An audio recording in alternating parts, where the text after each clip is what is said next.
Friends, मैं चंदन। आज मैं ब्लड का थर्ड लेक्चर लेकर आया हूं जिसमें मैं बताऊंगा कि आरबीसी का कहां से प्रोडक्शन होते हैं, फॉर्मेशन कैसे होते हैं और बहुत सारे इंपॉर्टेंट पॉइंट्स हैं, उन सभी के बारे में बात करेंगे। अगर फ्रेंड्स आप वन और टू लेक्चर को नहीं देखे हैं प्लीज आप जरूर देखिए, क्योंकि बेसिक हर एक चीज का जरूरी होता है कोई भी आगे चीज समझने के लिए। और इस लेक्चर के लास्ट में हेमोग्लोबिन के बारे में भी बताए हैं।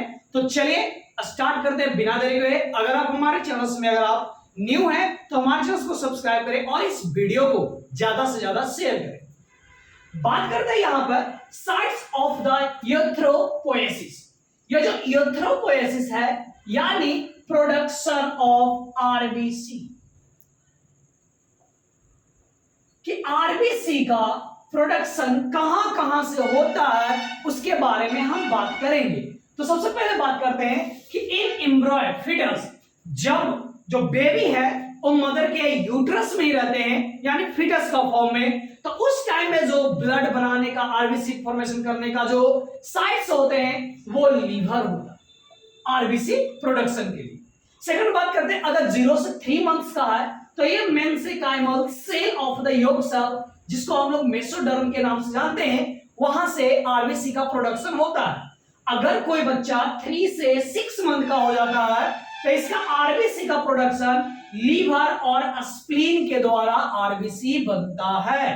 फिर अगर 6 से 9 मंथ का है तो लॉन्ग बोन के द्वारा आरबीसी बनता है। फिर बात करते हैं, अगर वो 6 ईयर से ज्यादा है तो आरबीसी का प्रोडक्शन रेड बोन मैरो के द्वारा होते हैं हमारे बॉडी में, यानी जितने भी बोन्स है उसके रेड बोन मैरो के द्वारा आरबीसी का प्रोडक्शन होता है।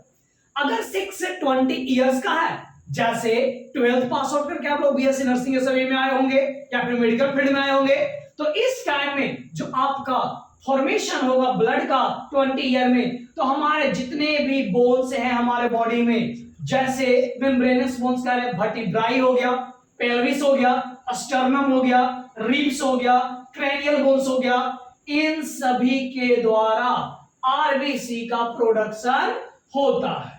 बात करते हैं 6 से 12 इयर्स, जो 20 इयर्स जो बच गया, ये लॉन्ग बोन्स के द्वारा इस टाइम में आरबीसी का प्रोडक्शन होता है, जैसे टिबिया एंड फीमर।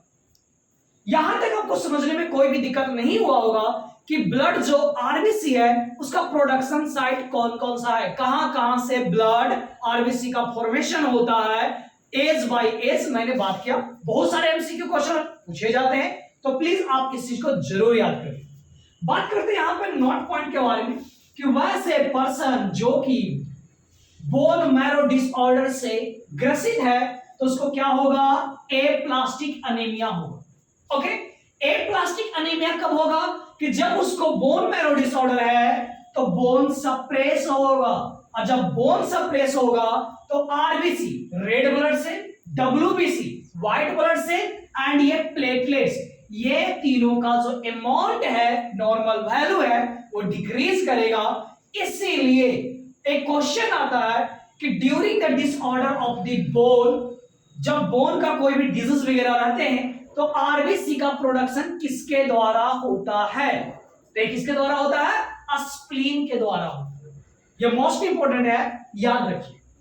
चलिए नेक्स्ट आगे की ओर बात करते हैं। अगर अच्छा लग रहा हो कमेंट करके जरूर बताइएगा फ्रेंड्स।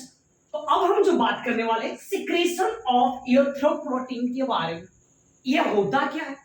सबसे पहले बात करते हैं कि आरबीसी की प्रोडक्शन के लिए सबसे इंपॉर्टेंट चीज होता है यूथ्रोपोएटिन के बारे में।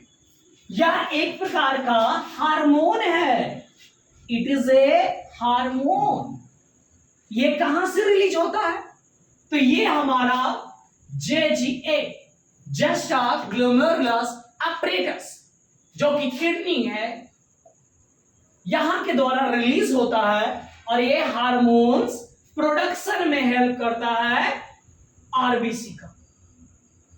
अगर किसी पर्सन को आरबीसी का अगर फॉर्मेशन नहीं हो रहा, यानी यूथ्रोपोएटिन का अगर कमी रहता है, तो उस पर्सन को यूथ्रोप्रोटीन बाहर से इंजेक्ट किया जाता है, यानी इंजेक्शन के फॉर्म, मेडिसिन के फॉर्म में दिए जाते हैं। अब यहां पर मैं वही चीज में दिखाता हूं कि कैसे प्रोडक्शन होते हैं तो सबसे पहला यूथ्रोप्रोटीन है या कोई भी स्टिमुलस के द्वारा, यानी जो हमारे किडनी में इंटेस्टिनल फिब्रोब्लास्ट होते हैं उसमें क्या है यूथ्रोजेनिन, जिसको हम लोग रीनल यूथ्रोपोएटिक फैक्टर के नाम से जानते हैं, इसके द्वारा यूथ्रोप्रोटीन मिलता है। और ये क्या करता है, ये हमारे बोन मैरो पे जाके फंक्शन करता है और यही फंक्शन करने के बाद में क्या होता है यूथ्रोपोएसिस यानी आरबीसी का प्रोडक्शन। ओके, अब बात करते हैं फंक्शन ऑफ आरबीसी के बारे में कि आरबीसी का काम क्या क्या है। सबसे पहला transportation of O2 and CO2, oxygen और कार्बन डाइऑक्साइड का ट्रांसपोर्टेशन किसके द्वारा होता है आरबीसी के द्वारा। सेकंड बात करते हैं जो हम लोग ब्लड ग्रुपिंग करते हैं कि ए पॉजिटिव ए बी निगेटिव, ये जो ब्लड ग्रुप है यह आरबीसी के द्वारा ही पता चलता है, because RBC carry blood group antigen like the A and B, क्योंकि जो एंटीजन ब्लड का होता है वो आरबीसी ही कैरी करता है। A B agglutinin RS factor जो कि हेल्प करता है डिटरमाइनिंग द ब्लड ग्रुप। जैसे ये ब्लड है, ये इसका सेंटर है, यहां पे क्या प्रेजेंट है एंटीजन प्रेजेंट है, और इसके सरफेस पे ये आपका सेंटर हो गया, ये आपका सरफेस हो गया। अगर यहाँ पे ए और बी है और इस सरफेस पे भी अगर ए मिल जाएगा तो इसका ब्लड ग्रुप क्या हो जाएगा ए ब्लड ग्रुप हो जाएगा। तो ये समझ में आया, यानी जो फंक्शन अगर पूछा जाएगा कि what is the function of the RBC, RBC का फंक्शन क्या है अगर ऑप्शन में दिया रहे, तो अगर ये आपको मिलते हैं कि RBC helps to determine the blood group, कि ब्लड ग्रुपिंग के लिए हेल्प करता है, तो करेक्ट है, इसमें कोई भी सोचने की बात नहीं। तो आपको इसमें कोई दिक्कत नहीं होना चाहिए कि कैसे प्रोडक्शन होते हैं, प्रोडक्शन करने में हेल्प कौन करता है, तो आपका यूथ्रोप्रोटीन है, इसी के द्वारा क्या होता है ये बोन मैरो पे जाके अपना एक्शन करता है और फिर यूथ्रोपोएसिस होते हैं। जिस पर्सन को अगर यूथ्रोप्रोटीन ये इसका कमी रहता है तो उस पर्सन को बाहर से एडमिनिस्ट्रेट किया जाता है यूथ्रोप्रोटीन। ओके, अब हम बात करेंगे variation in the number of RBC. अगर आरबीसी का नंबर बढ़ेगा, साइज कमेगा, कौन कौन से कंडीशन में, और उस टर्म को क्या बोलेंगे जिसके बारे में हम बात करने वाले हैं। तो यहां पर समझिएगा कि पहला बात बोला गया पॉलीसाइथेमिया। पॉलीसाइथेमिया कहने का मतलब हुआ कि अगर आरबीसी का काउंट अगर इंक्रीज है, नॉर्मल वैल्यू से ज्यादा है, तो उस चीज को हम क्या बोलते हैं पॉलीसाइथेमिया के नाम से जानते हैं। बात करते हैं कब कब पड़ता है, जैसे फिजियोलॉजिकल, यानी जो न्यू बॉर्न बेबी है अब उसको क्या होगा, उसके बॉडी ग्रोथ करना है, वो एक्टिविटी वगैरह ज्यादा करेगा तो ऑक्सीजन डिमांड ज्यादा होगा। हम जानते हैं कि जो रेड ब्लड सेल होता है वही ऑक्सीजन को कैरी करने का काम करता है, यानी ऑक्सीजन डिमांड वहां पे क्या हो गया बढ़ गया। जब हाई अल्टीट्यूड यानी अब बहुत ऊपर तक अगर पहाड़ या सब माउंटेन पे चढ़ते हैं तो ऑक्सीजन का डिमांड क्या होगा बढ़ेगा, तो उस केस में भी किसका अमाउंट की ज्यादा जरूरत पड़ेंगे आरबीसी का। After the meal, after the exercise, कोई भी एक्सरसाइज रनिंग वगैरह करते हैं तो आपका ऑक्सीजन डिमांड बढ़ता है, और जैसे ही ऑक्सीजन डिमांड जहां पर बढ़ने की बात आएगा वहां पे आरबीसी का भी डिमांड बढ़ेगा, बिकॉज ऑक्सीजन को कैरी करने का काम कौन करता है आरबीसी, रेड ब्लड से। सेकंड बात करते हैं पैथोलॉजिकल में, जैसे एम्फाइसीमा। एम्फाइसीमा क्या है, शॉर्टनेस ऑफ ब्रीथ, सांस लेने में दिक्कत हो रहा है। तो जब सांस लेने में दिक्कत होगा तो ऑक्सीजन का डिमांड कमेगा, और जहां पे ऑक्सीजन का डिमांड कम होगा, जरूरत ज्यादा है ऑक्सीजन का, मिल कम रहा है, तो किसका इंक्रीजमेंट होगा आरबीसी का। Next one last is anaemia, decrease the RBC production resulting decrease O2 carrying capacity. आज तक आप जानते थे कि ब्लड के कमी हो रहा है उसको क्या बोलते हैं एनीमिया बोलते हैं। एनीमिया क्या है कि जब आरबीसी का प्रोडक्शन कम जाए और ऑक्सीजन कैरी करने का कैपेसिटी अपने आप कम हो जाएगा, तो इस चीज को हम एनीमिया बोलते हैं। अब बात करते हैं एनीमिया के बारे में। स्पेशल लेक्चर बनाऊंगा जस्ट इस वीडियो के बाद में, क्योंकि आज हेमोग्लोबिन भी खत्म होंगे। और आप प्लीज हमारे चैनल के बेल आइकन को जरूर ऑन कर दें और प्लेलिस्ट में जाए। All to all chapter wise lecture आपको मिलेंगे। जैसे स्केलेटल सिस्टम का अलग है, जिसमें डिफरेंट ऑल टू ऑल जितने भी बोन से रिलेटेड डिजीज हैं वो सभी लेक्चर मिलेंगे आपको। ब्लड, हॉस्पिटल नॉलेज, ये ऑल टू ऑल आपको प्लेलिस्ट में बने हुए हैं, जरूर देखें, अपने नॉलेज को जितना ज्यादा इंक्रीजमेंट करें। बात करते हैं कुछ टर्मिनोलॉजी के बारे में। क्या क्या टर्मिनोलॉजी है? पहला बात करते हैं पीसीवी। पीसीवी का मतलब पैक्ड सेल वॉल्यूम या फिर हेमाटोक्रिट के नाम से जानते हैं। इसका कहने का मतलब कि ब्लड में कितना परसेंट आरबीसी पाया जाता है, इसी को पीसीवी बोलते हैं, पैक्ड सेल वॉल्यूम या फिर हेमाटोक्रिट। नेक्स्ट बात करते हैं, अगर आप 1 यूनिट ब्लड लेते हैं यानी 250 ml, किसी में अगर एडमिनिस्टर्ड कर दीजिएगा तो उसका 2 से 3% पीसीवी बढ़ जाएंगे, यानी पैक्ड सेल वॉल्यूम, जिसको हेमाटोक्रिट बोलते थे। अगर जनरली पूछा जाए कि हमारे ब्लड में कितना परसेंटेज होता है हेमाटोक्रिट का, तो 42 से 44% होते हैं। अब यहां पर बात करते हैं volume percent of RBC in A blood पर लीटर, कि 1 लीटर ब्लड में सर कितना वॉल्यूम है, परसेंटेज आरबीसी का पाया जाता है, जिसको हम पीसीवी बोल रहे थे, जिसको हेमाटोक्रिट्स के नाम से जान रहे थे। तो कितना सर? 42 से 44%। नेक्स्ट बात करते हैं एमसीवी, मीन सेल वॉल्यूम या फिर मीन कॉर्पस्कुलर वॉल्यूम के नाम से जानते हैं, यानी volume of an average RBC measure in 80 to 96। जो वॉल्यूम है आरबीसी, उसका अगर नाप मेजर किया गया तो 80 to 96 पाया गया। और अगर बात करते हैं decrease in iron deficiency anaemia, ये किस में देखा जाता है? ये जब डिक्रीज होता है आयरन डिफिशियंसी अनीमिया में। अब ये आयरन डिफिशियंसी क्यों होगा anaemia? Because due to bleeding, ज्यादा ब्लीडिंग होने के कारण से आयरन डिफिशियंसी अनीमिया देखने को मिलता है। नेक्स्ट बात करते हैं मीन सेल हेमोग्लोबिन एमसीएच। सबसे पहला बात किया मैंने पीसीबी के बारे में, सेकंड मैंने बात किया एमसीबी के बारे में, एंड थर्ड बात कर रहा हूं एमसीएच, मीन सेल हेमोग्लोबिन। इसका मतलब होता है एवरेज अमाउंट ऑफ हेमोग्लोबिन पर आरबीसी, जो पर आरबीसी में कितना हेमोग्लोबिन पाया जाता है, जिसके बारे में हम लोग जानते हैं कि जो हेमोग्लोबिन है, इसी के कारण से जो ब्लड है वो रेड होते। जस्ट कुछ देर के बाद में मैं हेमोग्लोबिन के बारे में भी बताऊंगा, मजा आएंगे कि WHO के द्वारा नॉर्मल रेंज क्या रखा गया है एनीमिया का, और आईसीपी जो इंडियन हेल्थ ऑर्गेनाइजेशन होते हैं उसके द्वारा क्या रखा गया, दोनों के बारे में हम बात करेंगे। तो वेट करिए, लास्ट तक हम जरूर बताएंगे।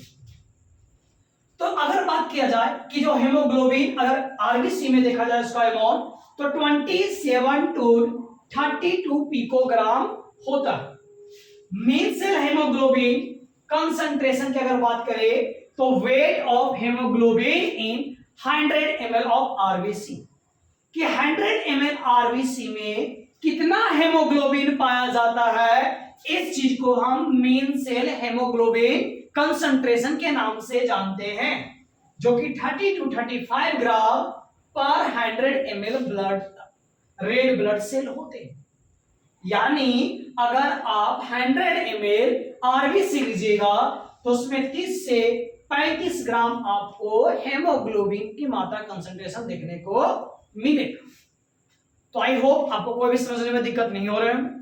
चलिए आगे की ओर बात करते हैं। तो अब हम बात करेंगे variation in size of RBC.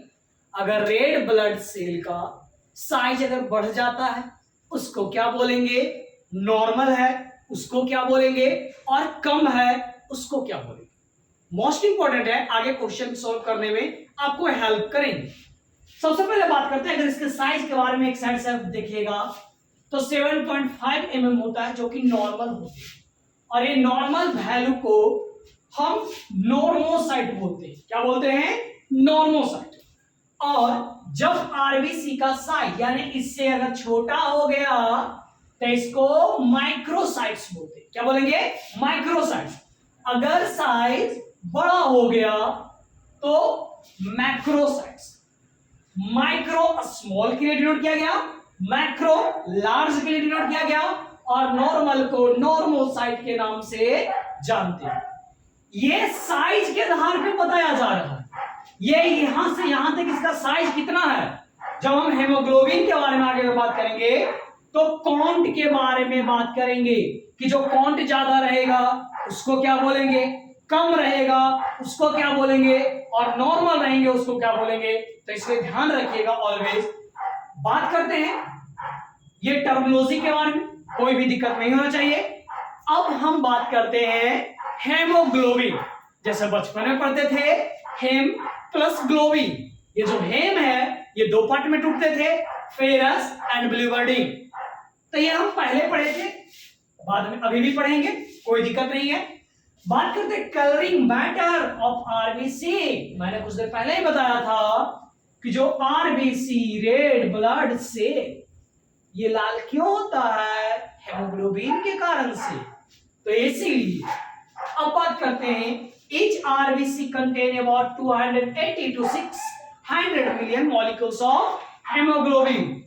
एक आरबीसी में 280 से 600 मिलियन मॉलिक्यूल्स होते हैं हेमोग्लोबिन का। each हेमोग्लोबिन कंसिस्ट ऑफ, जैसे 4 हेमी अगर मॉलिक्यूल्स मिलेगा तो ये हेल्प करता है ऑक्सीजन को ट्रांसपोर्ट करने में। अगर 4 ग्लोबिन मॉलिक्यूल्स मिलेंगे तो ये CO2 का ट्रांसपोर्ट करने में हेल्प करता है। बोला गया iron is required for the oxygen transport. Iron का रिक्वायरमेंट होता है ऑक्सीजन ट्रांसपोर्ट के लिए। क्या हम नॉर्मली बोल सकते हैं कि हेमोग्लोबिन मोस्ट इंपॉर्टेंट होते हैं ऑक्सीजन और कार्बन डाइऑक्साइड के ट्रांसपोर्टेशन के लिए? कोई इसमें गलत है? तो चलिए अब हम आगे की ओर बात करते हैं। तो बात करते हैं हेमोग्लोबिन एफ एक पाया जाता है जो कि फीटल में होते हैं, बच्चों में प्रेजेंट होता है, उसको हम फीटल आरबीसी के नाम से जानते हैं। अब बात करते हैं नॉर्मल वैल्यू ऑफ हेमोग्लोबिन का, कि नॉर्मल वैल्यू कितना होता है, और बार बार क्वेश्चन पूछे जाते हैं। सबसे पहले बात करते हैं अगर एडल्ट मेल के बारे में, तो 14 से 16.5 ग्राम पर डीएल होते हैं। अगर फीमेल की बात किया जाए तो 12 से 15 ग्राम पर डीएल होते हैं। न्यूबॉर्न की बात किया जाए तो 80 से 20 ग्राम पर डीएल होते हैं। फिर से याद रखना, सबसे ज्यादा एडल्ट मेल में होता है जो कि 14 से 16.5 ग्राम पर डीएल। फीमेल की बात करें 12 से 15 ग्राम पर डीएल, और अगर न्यूबॉर्न की बात करें तो 8 से 20 ग्राम पर डीएल। तो अपना बताओगे कितना आपका haemoglobin level. If decrease in the hemoglobin level less than 10 gram per dl, or if the hematocrit's level less than 30% indicate the anemia। अगर ये सभी देखने में मिलेगा कि जो हेमोग्लोबिन लेवल है वो 10 ग्राम पर डीएल से कम है, और जो हेमाटोक्रिट्स लेवल था वो 30% से कम है, तो ये क्या चीज को इंडिकेट करता है? अनीमिया। अब बात करते हैं ग्रेडिंग के बारे में। एक वर्ल्ड हेल्थ ऑर्गेनाइजेशन के द्वारा बताया गया, WHO कहने का मतलब वर्ल्ड हेल्थ ऑर्गेनाइजेशन, इनके द्वारा अनीमिया का ग्रेडिंग किया गया कि इतना पॉइंट रहेगा तो इसको हम सीवियर बोलेंगे, इतना रहेगा तो माइल्ड बोलेंगे। और दूसरे तरफ में ICMR, Indian council of medical research, एक बार तो एग्जाम में इसका फुल फॉर्म पूछ दिया था, ICMR का फुल फॉर्म तो क्या है? Indian council of medical research. बात करते हैं सबसे पहला WHO के बारे में कि अगर 10 ग्राम पर डीएल है तो उसको माइल्ड बोलेंगे, अगर 7 से 10 है तो मॉडरेट बोलेंगे, अगर उससे कम है यानी 7 है तो सीवियर बोलेंगे, अगर लाइफ थ्रेटनिंग है यानी 6 0.5 से अगर कम रहेगा तो उसको लाइफ थ्रेटनिंग बोलते हैं, यानी बहुत ज्यादा दिक्कत में है। और अगर लेस देन 4 हो गया तो आप आराम से हॉस्पिटल के बेड पे पकड़ के आप सो जाए, हॉस्पिटल भर्ती आपका इसमें वेरी सीवियर हो गया। ओके, अब बात करते हैं आपका Indian council of medical research के बारे में, कि जो 4 ग्राम पर डीएल से कम रहेगा उसको वेरी सीवियर बोलेंगे। ये दोनों कॉमन है। अगर 4 से 6 है, 6.9 है तो इसको सीवियर बोलेंगे, और मॉडरेट है 7 से 9.9 रहता है इसको मॉडरेट बोलते हैं, और माइल्ड बोलते हैं जब 10 ग्राम पर डीएल होते हैं हेमोग्लोबिन लेवल तो उसको हम लोग माइल्ड के नाम से जानते हैं।